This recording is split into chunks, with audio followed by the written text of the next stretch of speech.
Assalamualaikum warahmatullahi wabarakatuh. Selamat pagi kawan-kawan petani porang di seluruh Nusantara.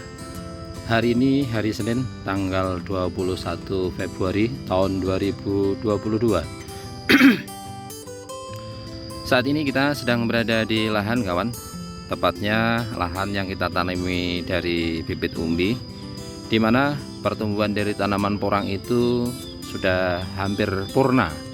Bisa dikatakan sekitar 30% lah itu tanaman sudah mulai roboh kawan. Itu menunjukkan bahwa tanaman di lahan kami, terutama yang kita tanami dari bibit umbi, ini sudah memasuki masa dorman.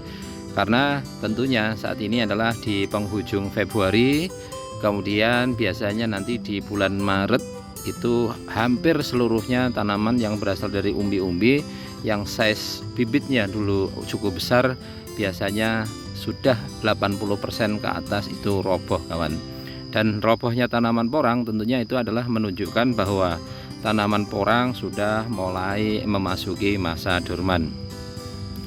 Nah, kemudian untuk tumbuhnya tanaman porang yang ada di lahan kami ini bisa dikatakan cukup lumayan kawan. Terlihat bahwa katak juga muncul, katak-kataknya juga cukup lumayan lah. Artinya kalau kita menanam tanaman porang ya, yang notabene adalah dari bibit umbi, biasanya kita akan menghasilkan katak-katak yang size-nya juga lumayan cukup besar-besar kawan. Nah, kemudian untuk tumbuh kembangnya tanaman porang itu sendiri, dan tidak hanya tanaman porang, artinya hampir seluruh tanaman yang ada di bumi ini dia membutuhkan unsur hara ya, unsur hara agar dia bisa tumbuh. Syarat minimal dia bisa tumbuh, yang pertama adalah ya tentunya adalah tanah ya. Kemudian yang kedua adalah butuh air, yang ketiga adalah karbon dioksida, kemudian yang keempat adalah sinar matahari itu sendiri kawan. Nah, ketika keempat hal tersebut, media tanam, ada karbon dioksida, sinar matahari, dan juga air, maka tanaman itu pasti bisa tumbuh. Nah, kemudian tumbuhnya tanaman itu ya tentunya nanti hanya sekedar tumbuh kawan, karena ada unsur hara lain yang dibutuhkan oleh tanaman agar tumbuh kembang dengan baik kawan. Nah, unsur hara itu tentunya terbagi menjadi ada unsur hara makro dan juga unsur hara mikro. Kalau pemupukan sudah kita bahas pada video sebelumnya kawan. Kita juga ingin membahas bahwa pada hakikatnya tanah itu memiliki unsur hara yang dibutuhkan oleh tanaman. Ya, bisa dikatakan hampir seluruh unsur hara itu tersedia di tanah tersebut. Akan tetapi ketersediaan itu biasanya hanya terbatas ya, tidak begitu banyak, apalagi kalau lahan-lahan pertanian yang ditanam secara intensif. Karena untuk mendapatkan unsur-unsur tersebut biasanya akan terjadi daur ulang, yaitu pelapukan dari tanaman-tanaman sebelumnya, kemudian dia terdekomposisi menjadi unsur-unsur hara yang dibutuhkan oleh tanaman. Nah, sedangkan kalau di lahan pertanian, bahan-bahan yang dapat terdekomposisi itu sangat sedikit kawan, dibandingkan pada lahan-lahan yang berada di bawah naungan, karena tentunya daun-daun yang berjatuhan itu lama-lama akan menjadi kompos. Kompos itu sendiri akan menjadi pupuk bagi tanaman porang kawan. Seringkali kita amati di lahan ya, tanaman itu agar tumbuh kembang dengan baik, dia tadi membutuhkan unsur hara ya, esensial yang utama tadi adalah air, kemudian karbon dioksida, kemudian adalah sinar matahari. Tiga hal itu tentunya berhubungan dengan yang namanya fotosintesa, karena dalam proses fotosintesa tumbuhan akan membutuhkan air, karbon dioksida, dan kemudian adalah sinar matahari kawan.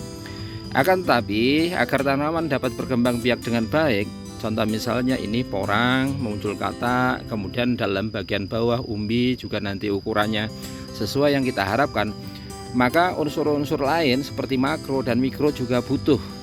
Akan tetapi ketika tanaman porang kita kok pertumbuhannya kurang sesuai yang apa kita inginkan, kadangkala itu yang menjadi kendala adalah bagian pH-nya kawan.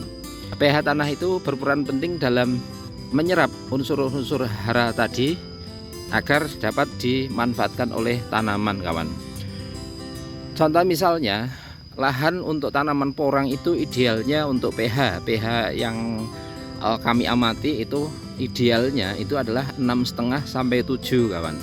Kenapa demikian?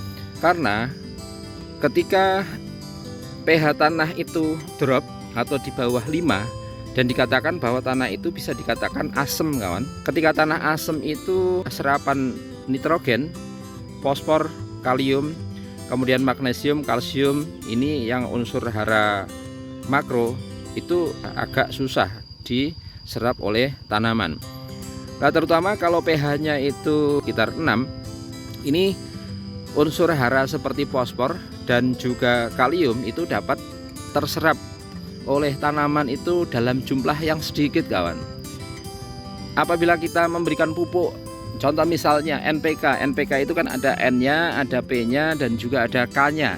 Tetapi ketika pH tanah kita itu di bawah 6, maka yang terserap oleh tanaman itu lebih dominan unsur N-nya, kawan. Oleh karenanya, tanaman itu nanti akan lebih cenderung besar. Tetapi kalau di dalam porang biasanya kataknya kurang berisi, kemudian umbinya juga kurang berisi, kemudian batangnya juga kurang keras, kurang keker ya. Kemudian itu juga nanti akan sangat berpengaruh pada pertumbuhan dari tanaman porang kita, kawan. Penyebab dari tingkat keasaman tanah itu ada beberapa faktor, kawan. Yang pertama adalah kandungan dari magnesium dan kalsium di dalam tanah itu kurang. Kemudian yang kedua adalah kandungan dari aluminium, besi, dan juga tembaga itu terlalu banyak di tanah. Kemudian yang ketiga adalah curah hujan yang terlalu tinggi, karena air hujan itu memiliki sifat asam, kawan, dan dapat mengakibatkan pencucian dari unsur hara yang ada di dalam tanah, maka akan mengakibatkan tanah itu menjadi lebih asam. Kemudian yang keempat itu karena drainase yang kurang baik. Contoh misalnya ini ada drainase ya, ketika hujan itu terlalu tinggi, banyak air-air yang menggenang di sekeliling ini dapat mengakibatkan tanah di sekitaran menjadi lebih asam. Kemudian yang kelima ini adalah kadangkala penggunaan pupuk itu sendiri. Ada pupuk yang dapat menyebabkan pH tanah itu menurun. Salah satunya adalah pupuk nitrogen itu sendiri seperti ZA, urea, kemudian ada ZK, ada lagi amonium sulfat dan KCl yang dapat menurunkan pH tanah, kawan. Nah, kalau pH tanah turun bagaimana? Ya, kalau pH tanah turun otomatis pertumbuhan dari tanaman porang kita kurang optimal. Karena kalau kurang optimal yang terjadi bahwa dari pertumbuhan itu kadangkala kerdil. Kemudian bisa saja bahwa pertumbuhan itu tidak berkembang kataknya kecil-kecil. Kemudian selanjutnya tidak ada tunas susulan yang muncul. Barangkali seandainya muncul pun bisa jadi adalah besarannya kurang optimal. Nah, yang menjadi keprihatinan oleh petani seringkali menurunnya pH tanah atau tanah menjadi asam itu berakibat fatal, kawan. Fatalnya bagaimana? Ya, fatalnya biasanya untuk bakteri ataupun jamur-jamur patogen itu mudah berkembang biak di lahan kita. Oleh karenanya, penggunaan kapur dolomit yang memiliki kandungan di dalamnya adalah ada magnesium dan juga kalsium itu cenderung lebih aman digunakan ketika tanah kita terlihat asam, kawan. Nah, untuk tingkat keasaman tanah itu bisa diukur dengan namanya pH meter. Ketika pH dimasukkan dari kedalaman contoh misalnya 3 cm sampai kedalaman kira-kira 10 cm, karena akar tanaman porang atau umbi porang itu biasanya pada kedalaman sekitar 15-an cm di dalam tanah. Itu kira-kira tingkat keasamannya bagaimana? Kalau terlalu asam maka atasnya bisa ditaburi dengan kapur dolomit. Harapannya adalah dengan kapur dolomit itu dapat meningkatkan pH tanah, kawan. Karena hubungan pH tanah dengan pertumbuhan dari tanaman porang itu dan tanaman-tanaman yang lainnya itu sangat berpengaruh sekali, kawan. Terutama kalau pH tanah itu di bawah angka 6. Nah, kalau di bawah angka 6 bagaimana? Kalau di bawah angka 6 unsur nitrogen, kemudian fosfor, kalium, magnesium, kalsium, dan juga unsur hara yang lainnya itu sangat sulit untuk terserap oleh tanaman itu sendiri, kawan.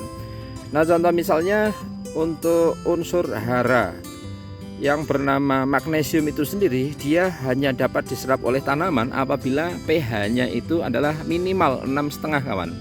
Ya, minimal adalah 6,5. Kemudian kalsium. Nah, padahal yang namanya magnesium itu adalah zat pembentuk zat hijau daun, atau dia adalah inti dari klorofil, sehingga kalau pada pH di bawah 6, maka yang terjadi biasanya daun agak menguning karena dari unsur magnesium itu sendiri tidak dapat diserap oleh tanaman, kawan. Kemudian yang kedua, unsur kalsium sama, dia hanya dapat diserap oleh tanaman ketika berada di pH adalah 6,5, minimal adalah 6,5. Padahal yang namanya kalsium itu adalah sebagai transporter, dia itu yang membawa unsur-unsur hara yang ukurannya cukup berat dari akar sampai ke daun untuk dilakukan proses fotosintesa. Dari proses fotosintesa hasilnya kemudian diedarkan lagi oleh kalsium ke seluruh bagian-bagian tanaman. Fungsi dari kalsium hampir sama seperti kalium, kawan, dia lebih cenderung sebagai transporter. Kemudian yang kedua, fungsinya adalah dia sebagai pembentuk tudung atau lapisan-lapisan untuk melindungi akar, batang, kemudian daun. Nah, apa yang terjadi kalau pelindung dari batang, akar, ataupun daun itu tidak ada karena serapan kalsium tidak optimal? Yang terjadi bahwa tanaman kita, terutama pada umbi porang itu mudah sekali yang namanya terserang jamur pada bagian pangkal sebelah sini, kawan.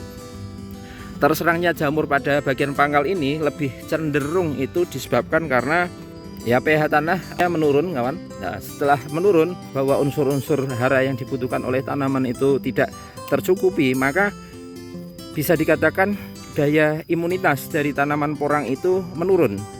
Karena seperti orang saja, agar bisa menjaga imunitas, maka yang dibutuhkan adalah 4 sehat 5 sempurna. Sama halnya tanaman, kawan, ya. Tanaman juga butuh paling tidak 4 sehat 5 sempurna, yaitu yang dibutuhkan adalah unsur hara makro, baik makro primer maupun makro sekunder. Kemudian yang ketiga adalah unsur hara mikro itu sendiri. Nah, kalau ketiga unsur hara tadi tidak dapat terserap oleh tanaman, maka tanaman memiliki daya tahan yang cukup rentan, sehingga yang terjadi apa? Tanaman mudah terkena penyakit, kawan. Nah, itulah hubungan dari pH tanah terhadap pertumbuhan di tanaman porang kita, kawan. Sehingga ketika kita mau tanam porang, alangkah baiknya kita cek pH tanah kita menggunakan pH meter. Agar apa? Agar tentunya nanti selama perkembangbiakan dari tanaman porang kita, mulai kita tanam sampai nanti panen itu hasilnya memuaskan. Karena sekali lagi pH tanah itu sangat berpengaruh terhadap serapan unsur hara yang dibutuhkan oleh tanaman. Nah, itulah hubungan dari pH. Makanya apabila curah hujan terlalu tinggi, kemudian kita cek pH-nya itu agak turun, maka antisipasi yang kita lakukan adalah dengan pemberian kapur dolomit pada media-media lahan seperti ini, kawan. Ya, tujuannya tentu harapannya adalah ketika pH-nya sudah normal, maka pertumbuhan dari tanaman porang itu juga nanti lebih normal, kawan. Ya, demikian dulu video kali ini, semoga bermanfaat. Salam sukses dari kami. Assalamualaikum warahmatullahi wabarakatuh.